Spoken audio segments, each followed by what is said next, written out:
This week on LTC News, an open seat in 2018. It's been my honor to serve. Music and recovery. Pulling together this community of musicians is a way of supporting recovery. And the festivals continue. Go! Stay with us.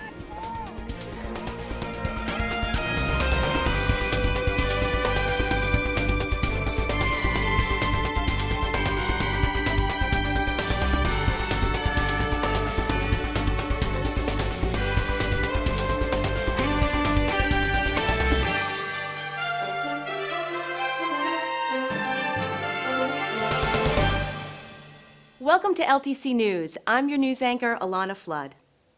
Congresswoman Niki Tsongas, representing the 3rd Congressional District of Massachusetts, recently announced her decision not to seek re-election in 2018. Last week, we caught up with the Congresswoman and asked her how she came to this decision. For me, it was a deeply personal one. When I came into office, none of my daughters were married. I didn't have any grandchildren. I now have all daughters married, 3 grandchildren, one just born this week. I just recognized it was a time for an ending. It's been my honor to serve. This is a remarkable district, diverse in so many ways, and I've appreciated the opportunity. I feel like I've been able to make a difference despite being in the minority much of that time. Through work on the Armed Services Committee, through work on the Natural Resources Committee. State Senator Donoghue expressed high praise for Tsongas' time in Congress. And as to her own 2018 plans, she's happy where she is for now. You know, Niki's done such a marvelous job for this district in Congress. You know, we work closely together. We've partnered on many, many important projects. And it's so important that we have that partnership from our federal representation to the state, to the local communities that we all represent. And she has been the epitome of partnering and caring about that. So, you know, she will be a big loss for the 3rd Congressional District. You know, there's lots of chatter about who will replace her, and I think lots of folks, including myself, have been asked to give it strong consideration. So we'll see. But in the meantime, I'm happy representing the 1st Middlesex as well. Congresswoman Tsongas expressed confidence in the current list of potential candidates to fill her seat. Part of my decision-making was possible, too, because I knew there'd be a great field of candidates. And you've seen many people announce their intentions to think about it. And, for example, as I've been in Washington, our state legislative body here in this district, our state legislators are now 50% women. So I think you'll see a lot of women who have been elected to those offices. The state Senate, the state legislature, give it some thought, as will male colleagues, very, very good male colleagues as well. This district loves politics, always produces, I think, very able, if not way beyond that, legislators, and I think we'll have a really interesting race in which a lot of that talent comes forward, and then, like anything, we'll all have to make that decision of who do we trust, whose values reflect ours, and who do we feel will do a good job. But I have no doubt that we will produce such a candidate, and my preference is that it be a Democrat. And I will do everything to make sure we elect a Democrat. And now, Brian Dorrington, LTC Director of Municipal Programming, brings us his City Council Synopsis. Hello and welcome to the City Council Synopsis for the meeting of August 22nd, 2017. I talked to a lot of people who were disappointed with this past week's solar eclipse. That's understandable because many of you probably didn't have the proper glasses or camera equipment to really appreciate the beauty of a solar eclipse. Luckily, at LTC, we have top-of-the-line equipment and captured some great images for you. Take a look.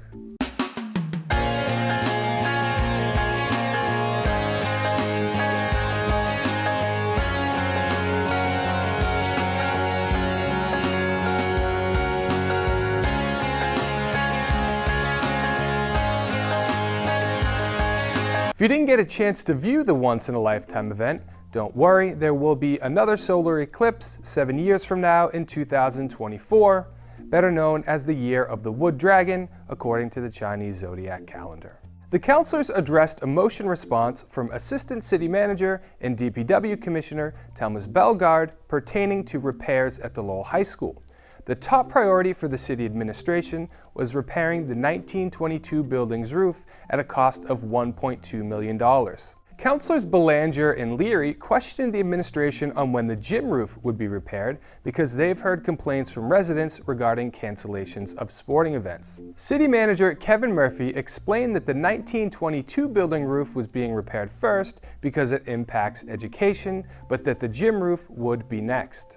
Councilor Belanger expressed frustration that the school department is removing positions from their maintenance budget, which puts the burden on the city to cover maintenance and repairs. Mayor Kennedy pointed out that maintenance and repairs of schools is actually the responsibility of the city and not the school department.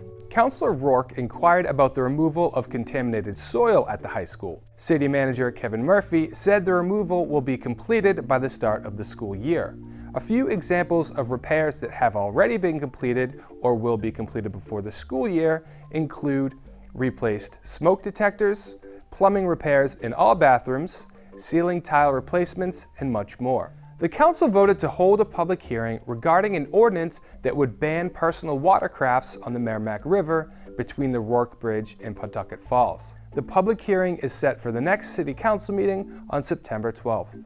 Well, that's all I have for you today. Remember, you can watch the meetings in their entirety on LTC Channel 99 or on demand anytime at ltc.org.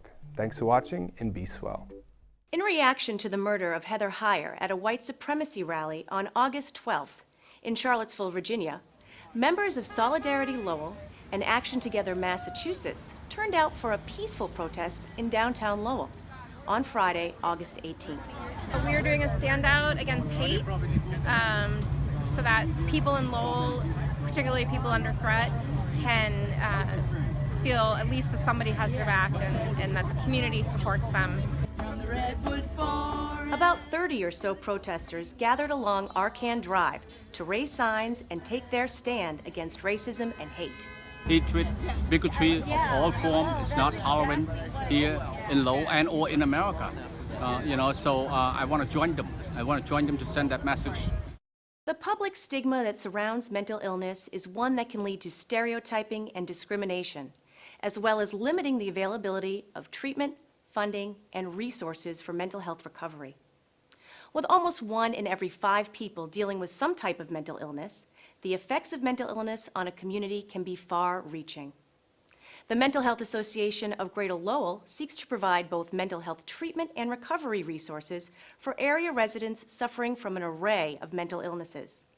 Along with treatment in a clinical setting, one of the most important aspects of mental health recovery, they say, is being able to take the steps to successfully function within their communities. Mental illness is a major problem in this country, and how one addresses mental illness is even a bigger problem, because the stigma of mental health. We have residential programs. We meet with folks in the community. We try to get people out in the community. So much of the support people need, they need help with many activities of daily living in the community, helping get employment. When I was building my confidence, showing my face. A Cambridge, Massachusetts-based organization called Toonfoolery is a community of performing musicians who are in various stages of mental health recovery. The idea was really let's create a group of musicians and create a purpose and go out and do gigs on a regular basis. Pulling together this community of musicians is a way of supporting recovery from a different perspective rather than sitting in an office working through stuff. What is important for us is that someone identify as someone who's in mental health recovery because we think there's so much stigma related to mental illness, and we want to make sure that the person feel comfortable about being in a organization where you are presented as a person in mental health recovery. We all identify as being in mental health recovery, which may be a challenge we all face, and we all identify as being musicians, which is a strength we all have. We pay them for every gig they do. To really support and empower them is in their identity as musicians.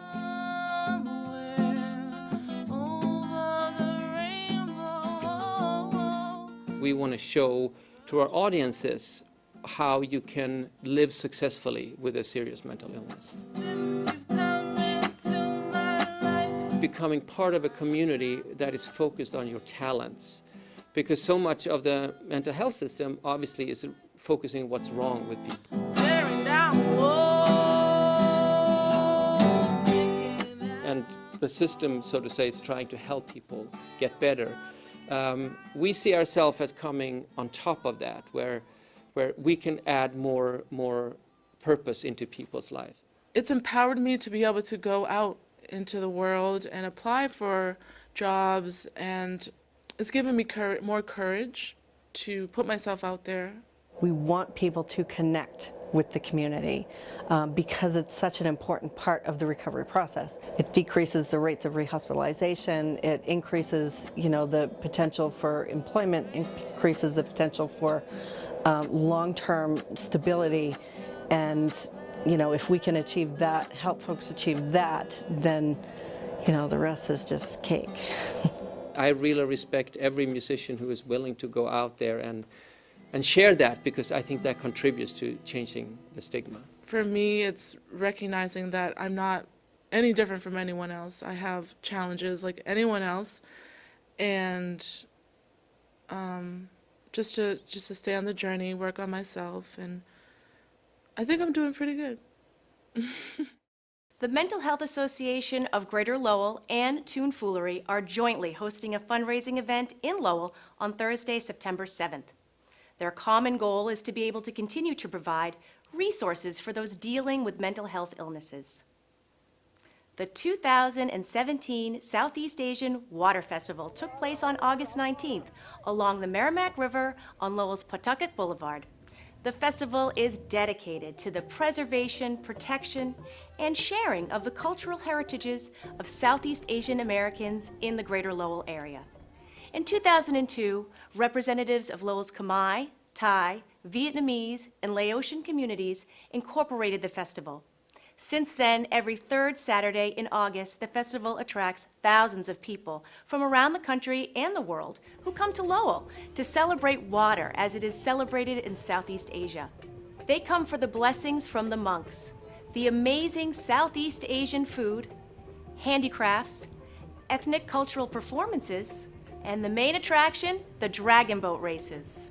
Well, this is the boat race, and as you know, water pathway, water in general, is very important to Cambodian culture. So in Cambodia, we have an equivalent to the Merrimack River. It's called the Mekong River. Mekong River. So water is life, and when we have these boat races, it's festivities. It's an honor of the gods, an honor of the culture of Buddhism. It's a way of bringing people together from all over the countryside.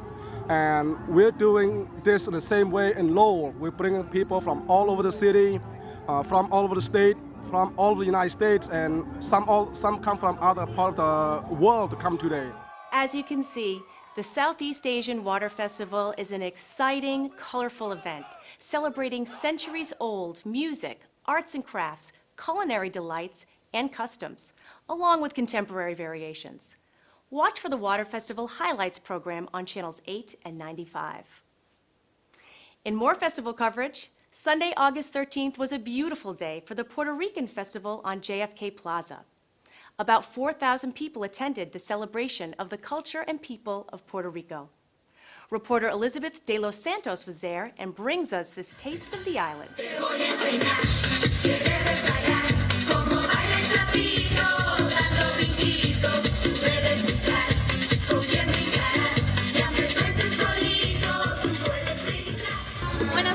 Soy Elizabeth de los Santos reportando para LTC. Hoy, 13 de agosto del año 2017, estamos en el Festival Puertorriqueño aquí en la ciudad de Lowell, Massachusetts. Ahora me encuentro con el famoso Canito, el presidente del Festival Puertorriqueño. Dime, Canito, ¿cómo te sientes en el día de hoy? Pues yo me siento bien orgulloso de hacer un festival para mi gente en Lowell, porque el festival se había caído y yo lo levanté.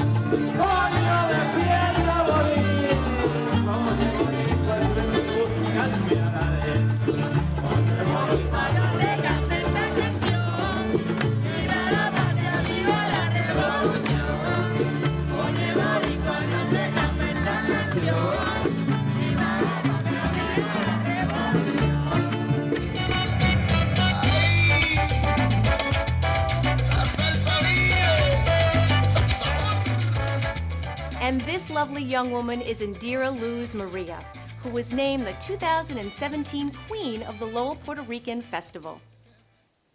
8 area teens took part in a supernatural filmmaking course this summer right here at LTC. The filmmaking program was supported in part by a grant from the Lowell Cultural Council. 3 days a week for 4 weeks, the students wrote, filmed, and edited a horror film called The Locket, which had its premiere screening on August 12th. Are you insane? Do you know what these things are capable of? Talking to ghosts and winning us money? It's not like anything's really gonna happen, Aaron. I mean, something might happen, but if not, we can just fake it. No, I heard stories of girls getting you all. All right, I'm done babysitting. I'm gonna go explore these haunted mills. Wait, take me with you. Working on the Supernatural film project here at LTC was such a wonderful experience. We had 8 students of different ages coming from different schools around Lowell, and they all had little to no previous film experience before this program. I was in a room with 7 strangers, and I had pretty much, no idea what we were going to do, and we started out with the script, and Mr. Stevenson was teaching us along the way, and it was crazy to think that we could get a whole script done in just 2 days, but we did. Wait, isn't this Aaron's? No, what if he's in trouble? Don't you remember when he got lost in Walmart? He can't defend himself. We gotta go save him. It sounded like Lucy. Ayla, are you okay? Where's Aaron?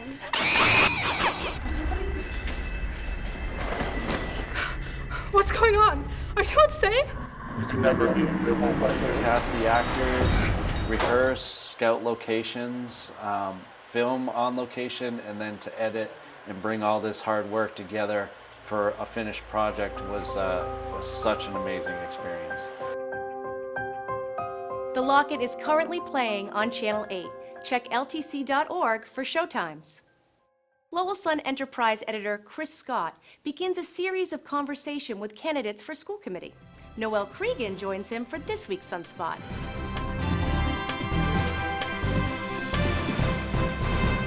Thanks for tuning in to this week's edition of Sunspot. With me is one of the challengers for Lowell School Committee this year, Noelle Creegan. Noelle, Hi. please. Thank you for coming in. Thanks for having me. Yep.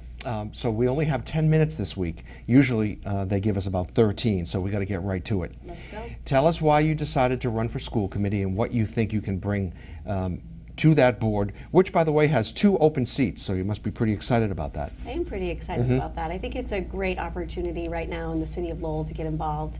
I've most recently become involved in the political landscape as it relates to the high school. I think I can bring a good perspective to the school committee because I have school-age children.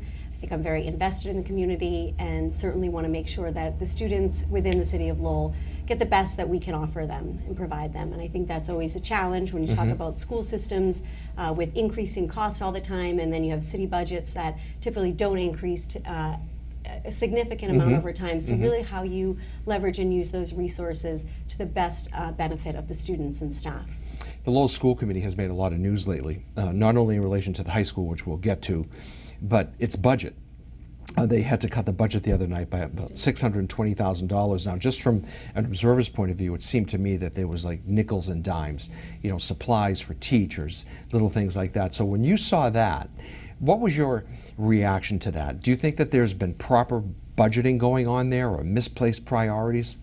I think it's always a challenging process to go through a budget, especially when you come up $610,000 short from what you expected to have. And I think there's always difficult decisions because those budgets are set pretty tight to align with obviously salaries and benefits and also for core objectives and things that the school department wants to accomplish.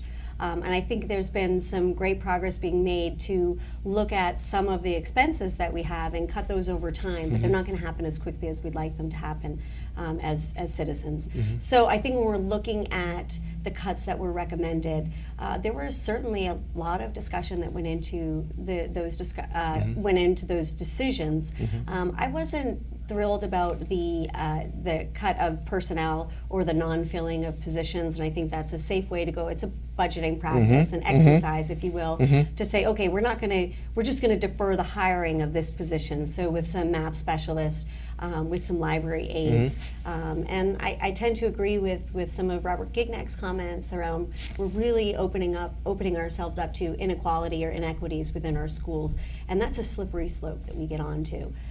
So I think there are hard decisions that have to be made. I think it really requires an extensive look at the budget to understand where money is being spent. But I think the challenging thing that we have within schools is that our expenses continually increase with regard to management of what the city's charging for maintenance of effort and managing those buildings, which the city owns, obviously, but they bill back the school department for the maintenance of those buildings.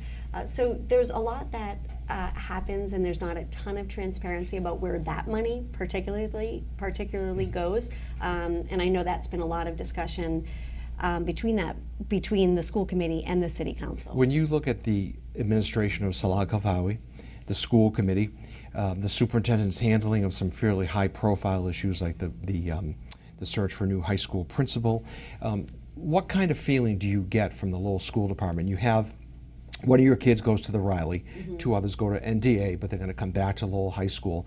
Do you look at the Lowell School Department and the school committee and say, boy, it seems to be firing on all cylinders, or do you have real concerns about the way things are happening? I think I'm still in an investigative mode. I think I see some opportunities for improvement for certain.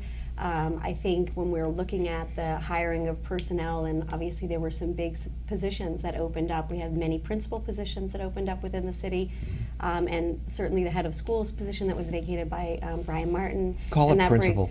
A principal, okay. Head of schools, principal, that's good. I'm good with that as well. But his role, which is a huge one, and it's big for a lot of reasons. First of all, it's a giant high school. You're talking about 3,200 students, 400 staff, and that's a big job. And then if you think that we're on the precipice of one of the largest high school construction projects in the state, it's really important that we get the right person into that role. That's not surprising. It took a couple times. No, I don't think. But I think being disciplined in making that decision and making that call, making sure you have the right person is the most important part of that. When you say that there are opportunities for improvement, state just say 2 or 3 where you think there are the biggest opportunities for improvement. I think the backfilling of John Dakota's position is a critical one, and right now we haven't identified 1 or 2 people to fill his roles because he was really. We're going to have to covering update 2. that at the newspaper, by the way. Good idea. So I think that's a critical component. We're a week away from school starting. School starts a week from today as we're taping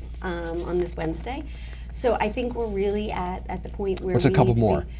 I think hiring and selecting the right people is a critical one, and that's something that goes back to my career, where I've worked on many hiring events. I've been responsible for hiring of over 1,200 people for specific roles. So really having a defined process, understanding the key strengths that you're looking for, the competencies of each role that you have, and making sure that you're identifying those competencies in any of the candidates that you're bringing forward. So I think that's a big. What did you think of the superintendent's decision to hire an interim principal at Lowell High School when they couldn't find the proper candidate, when there was an in-house candidate who was very popular?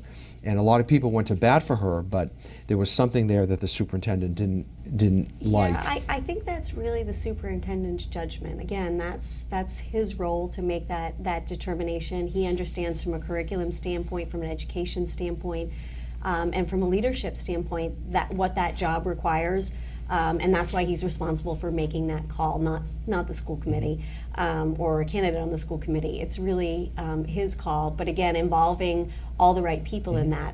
I haven't had an opportunity to discuss that with him. I've talked to them about a lot of other things, but not specifically that selection. I think it's a really tricky thing to do, but I trust that he did it with good purpose. So you've spoken to him, the superintendent, on several times? I've met with him a couple times. Okay, so you have a big policy difference with him. He'd like to keep the high school downtown and renovate the current facility, and you'd like to see it built out in your neighborhood in Belvedere at Colley Stadium. So let's talk about that. Well, that's really morphed since we've talked at length. He's been on the fence. He thought a new facility would be better, and then he thought, well, keeping it downtown in a central location has its benefits as well, but was really being open-minded, and I think that was frustrating. I think for a lot of people that were looking to him for guidance. I think since then he's come out pretty strong in alignment with the mayor and where he thinks the school should go or should remain. I have significant concerns that I haven't had a chance to talk with him about since that decision has come out. But specifically around logistics of how we manage that. If that were to happen, again, we know what's been voted, and that the City Council did vote to move the high school, build a new high school at Colley Stadium. But I think if something happens and something interrupts that decision, and we're back looking at downtown option, I've got significant concerns with how logistically that works through that construction project. Why do you think Colley is the better option? I think for a couple reasons. I think it provides a clean slate for us to build a brand new state-of-the-art high school. It meets all the educational goals and objectives, which as a candidate for school committee is exactly what I should be considering and concerned with top-notch, is that we have a facility. 2 minutes. We have a facility that goes and meets the educational goals and objectives. This is a massive investment for Lowell and also for the state of Massachusetts. I think it really allows us to make the wisest investment in a new facility. There's significant disruption with any sort of renovation. This is a massive renovation. It will impact every corner of that school. And much of the downtown, too. And much of the downtown. I mean, again, talking about staging and where students are going to be walking and passing through within the building or around the surrounding area. When you're talking about where is all this equipment going to go, staging of materials, how are you managing influx of construction personnel? How is that all happening, and how are you doing? Now, I know there are many smart people that are involved in this, but these are answers that we haven't been able to get. I have time for one last question. So the City Council voted 5-4 to put it at Colley. The school committee voted, I think it was 5-2 or 5-1-1 to keep it downtown. If you were a member of the school committee, whose vote do you think should trump the issue? Well, I think that a process was decided on well in advance of these votes, and all parties involved agreed to it, including the school committee, the school building committee, the city council, the city manager's office. The city solicitor has also weighed in on this, that the process was identified and followed, as well as the MSBA.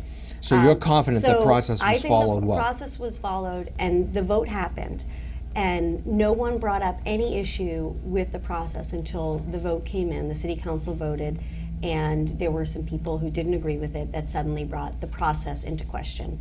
And I have significant concerns with that. I think the real tragedy in all of this is that if those types of actions put the project at risk from a funding perspective, then everyone in the city loses. And I think that would be a terrible thing for any school committee member to have on their on their record saying that they supported the killing of the funding of a brand new school. Well, we'll find out. And there's a big meeting in Boston today as we were talking off air. Noelle, thank you for coming in today. Thanks for the time. I appreciate the opportunity. That's it for this edition of LTC News. You can find us on LTC channels 899, on the web at ltc.org, or get the link each week on Facebook. I'm Alanna Flood. Thanks for joining us.